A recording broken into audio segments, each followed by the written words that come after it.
নির্মলা বাবু, আপনার কাছে একটা নির্দিষ্ট প্রশ্ন আছে। সৈকত এতক্ষণ ধরে বলছেন, আমার সুন্দর লাগছিল। সৈকত বা সৈকতের মতো অনেকেই এখনো ওই যে একটা ক্লাসিক্যাল মার্কসিজমের একটা ব্যাপার আছে না, ওটার মধ্যে বিচরণ করে। ভালো লাগে, শুনতে দারুণ লাগে এটা, কিন্তু কার্যক্ষেত্রে খুব খারাপ। কেমন খারাপ আমি উদাহরণ দিচ্ছি। নির্মলাবাবু, আপনার নিশ্চয়ই মনে আছে খাম্মামে যখন গুলি চলছে অন্ধ্রপ্রদেশে, তখন এখানেও গুলি চলছে। ওখানে কৃষকের রক্ত, এখানে প্রতিক্রিয়াশীলদের রক্ত। সিঙ্গুর আর নন্দীগ্রামে একই কৃষক, কিন্তু ওখানে কৃষক, এখানে প্রতিক্রিয়াশীল। আরেকটা কথা, ঠিক যখন মানেসারে টাটাদের কারখানায় ধর্মঘট চলছে, এই সৈকত বাবুর দলের অবিসংবাদী ট্রেড ইউনিয়ন নেতা, যাকে গোটা ভারতের এমন কোনো রাজনৈতিক দলের এমন কোনো নেতা নেই যাকে শ্রদ্ধা করতেন না বা করেন না এখনো, গুরুদাস দাশগুপ্ত। নির্মলাবাবু, আপনার মনে আছে নিশ্চয়ই, টাটাদের কারখানাতে, টাটাদের গাড়ির কারখানাতেই মানেসারে দীর্ঘদিন, দিনের পর দিন ধর্মঘট চলছিল। ওখানে স্লোগান উঠছিল, টাটাদের কালো হাত ভেঙে দাও, গুড়িয়ে দাও। এখানে সৈকত বাবুরা বলছিলেন, টাটা এলে পশ্চিমবঙ্গের মুখ্য। ওদের আদানি সম্পর্কে আজকে স্ট্যান্ডটা এই, ঠিক একই জায়গায় দাঁড়িয়ে আছে। শ্রমিক লাহিড়ী মহুয়া মৈত্রকে এখনও সমর্থন করে যাচ্ছেন। কেরালে পিনারাই বিজয়ন এখনও আদানিকে বুকে জড়ানোর জন্য প্রস্তুত হয়ে বসে রয়েছেন। কবে আসবেন আদানি? দেখুন, আমি আপনাকে একটা কথা বলি, এই যে মহুয়া মৈত্রর কথা আপনি বারবার বলছেন, তো মহুয়া মৈত্র যে জিতেছিলেন, কার জোরে জিতেছিলেন? পশ্চিমবঙ্গে যে 42টা আসন, 42টা আসনের প্রার্থী কে? মমতা বন্দ্যোপাধ্যায়। একটি আসনে মমতা বন্দ্যোপাধ্যায় প্রার্থী নয়। কোনটা? কৃষ্ণনগর। মানে মমতা বন্দ্যোপাধ্যায় বলছেন যে মুখে বলছেন, কিন্তু আসলে সমর্থন দেবেন না।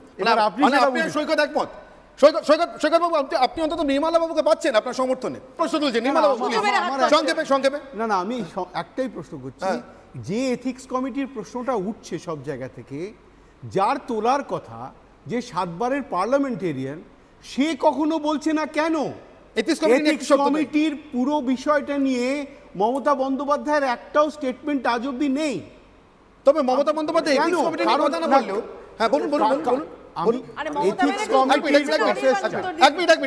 এথিক্স কমিটির প্রসেসটা যে ভুল, আমি মেনে নিচ্ছি আপনার কথা, ভুল, কিন্তু সেটা আপনার মুখের থেকেও মমতা বন্দ্যোপাধ্যায়ের কাছ থেকে তো শোনা আরো জরুরি। কিন্তু সেই পাশে দাঁড়িয়েছেন, আগেও দাঁড়িয়েছেন, আজও দাঁড়ালেন, তার মানেটা কি দাঁড়ায়?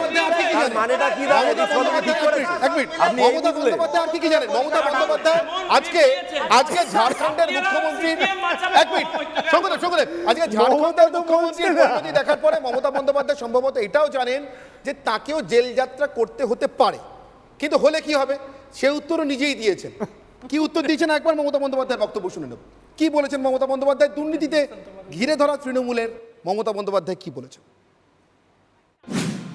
বাংলা এগিয়ে যাবে, আর ভারতবর্ষে সবাইকে ভয় দেখিয়ে জেলে পুরে দিলেও আমাকেও যদি জেলে পড়েন, আমি জেল থেকে ফুটো হয়ে বেরিয়ে আসব। আর আমাদের ছেলেমেয়েরা চোর নয়। হাতের 5টা আঙুল একটা ছোট হয়, একটা মোটা হয়, মধ্য আঙুলটা বড় হয়। মনে রাখবেন, এত বড় সরকার, এত বড় দল, সিপিএমেরও কিছু লোক ঢুকেছিল আমাদের সাথে, কংগ্রেসেরও।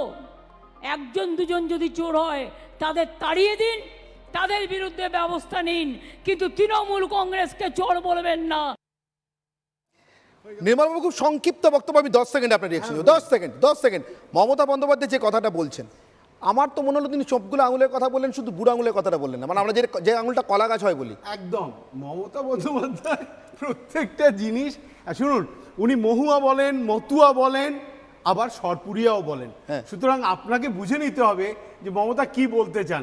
মমতা মোটামুটি একটা মেসেজ দিয়ে দিলেন, সেটা হচ্ছে, আবার বলছি, তুমি নিজেকে রক্ষা করো, আমি পারবো না কিছু করতে। বেশ।